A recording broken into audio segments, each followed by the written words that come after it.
hello Melbourne. It is so lovely to be here with you tonight. My name is Fran. I am the first speaker for the winning team.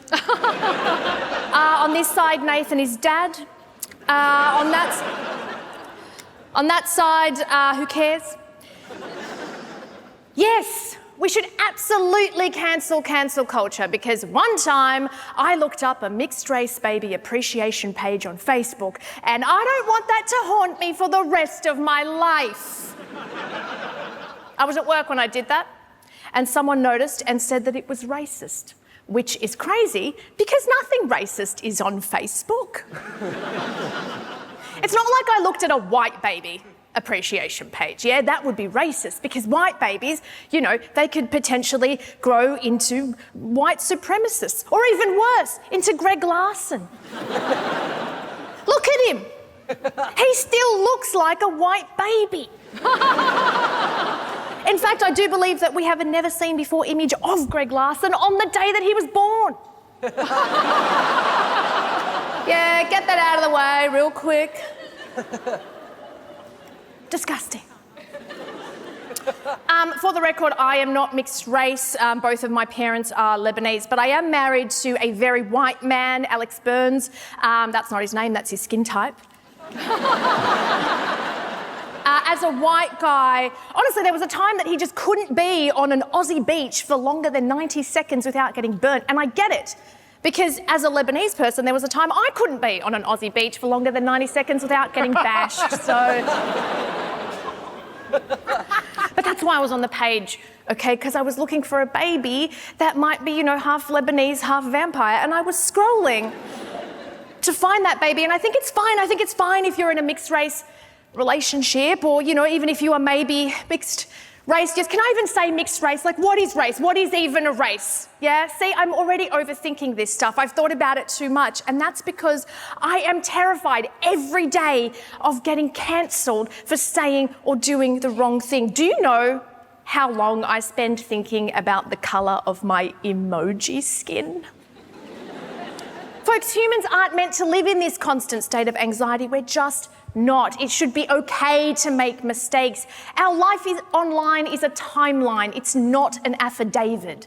Unless, of course, you're Greg Larsen, in which case it will absolutely become an affidavit, because that man is one more Alan Jones is a pedo post away from getting sued. Yeah, by the pedos not wanting to be associated with Alan Jones.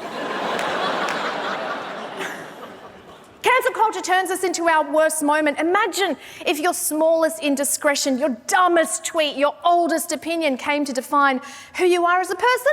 No! You are complicated. You are nuanced. You are Spanish. Even if you were born in Massachusetts. To literal pilgrims. Hilaria Baldwin, seen here with the angriest of the Baldwin brothers, got cancelled for passing herself off as a European when she is in fact white. She's like if Melbourne was a person. Apparently, she pretended to be Spanish, she faked an accent, she forgot the English word for cucumber, she named her daughter Sangria. I don't know. The point is that everyone piled onto this woman without even knowing her side of the story. And that is because cancel culture turns us into our worst selves, devoid of empathy and quick to judge. What does the Bible say, that non-judgmental book?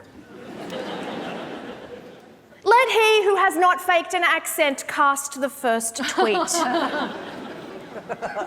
The truth is, and look, I wasn't going to mention this because, you know, but we are among friends and losers, so I will. I've tried to pass myself off as another race before. It's true. In high school, I tried to pass myself off as a white person. I had to unlearn to dance.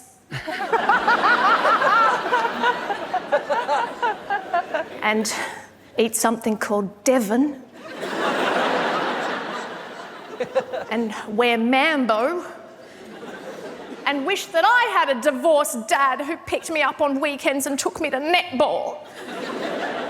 I tried to be white just so, as an immigrant kid, I could feel a sense of belonging finally to this fussy little colony.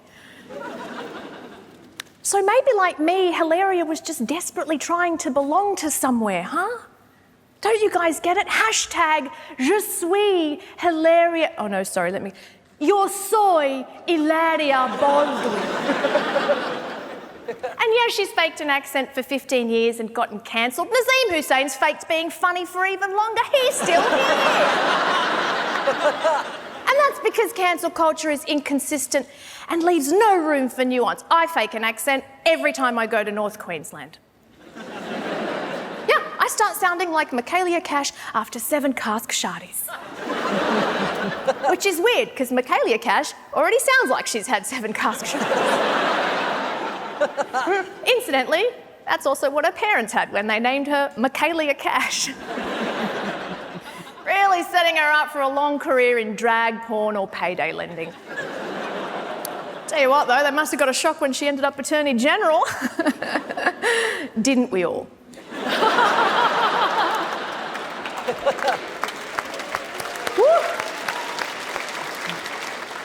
But you see, I put that accent on out of respect. I want to be relatable. I want to let North Queenslanders know, hey, I'm one of yous.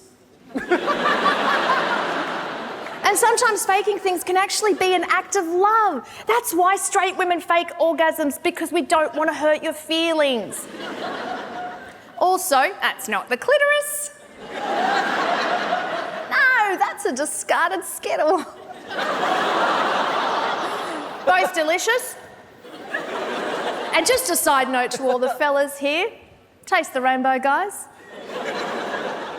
Yeah, stop watching those Jordan Peterson YouTube videos and get down there. It's the best advice you'll get all day. I know Jordan Peterson loves talking about why men aren't getting laid. It's because they're quoting Jordan Peterson. Yeah, he's the world's #1 contraceptive. Get off it! Speaking of contraceptives.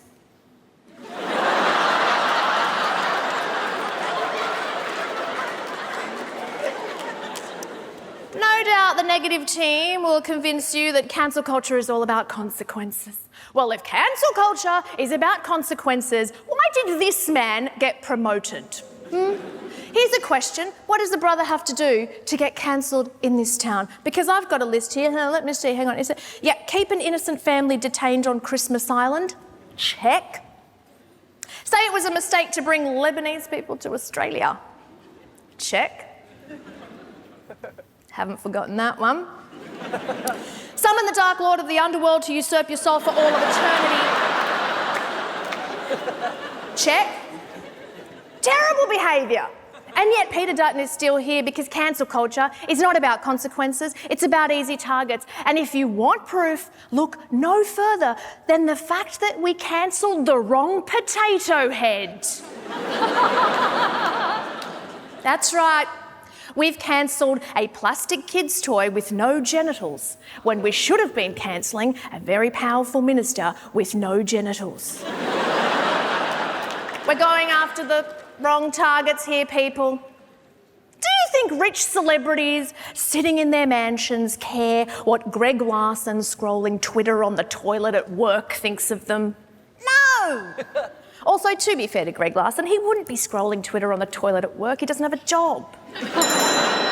Rich celebrities will use their cancelled tears to fill up their new plunge pool. But what are you going to do when it happens to you? We're all on social media. We're all semi-public figures. You could lose your job, your livelihood, your career, your reputation, your friends over a silly mistake. And when I say you, I mean you there, sir, specifically in the 3rd row. You look like you use the brown thumbs up emoji even though you're white. Am I afraid of being cancelled? Yes. Yes, I am. But there's something I fear even more than that, and that is letting this woke mob sitting opposite us tell us what we can and can't say and who we can and can't vilify. I'd like to be offensive in peace, thank you so much.